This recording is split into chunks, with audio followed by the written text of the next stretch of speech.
Tree Adoption Uganda is a social enterprise that addresses both climate change and youth unemployment.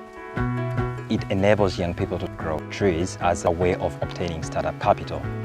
We sell the trees to corporate companies who want to reduce their carbon footprint, and the young people use the income generated from the trees to start up businesses. So put all your seeds here.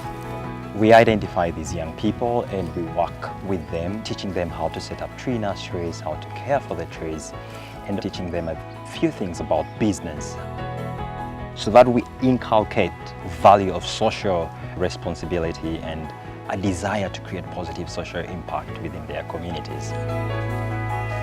It empowers them, it gives them the knowledge that actually we can learn about sustainable living and we can create businesses using such simple ideas like setting up tree nurseries. All we need as young people is to start something. We don't need to wait for big corporations, we do not need to wait for decisions made in Parliament, in the UN, to enable us to do something.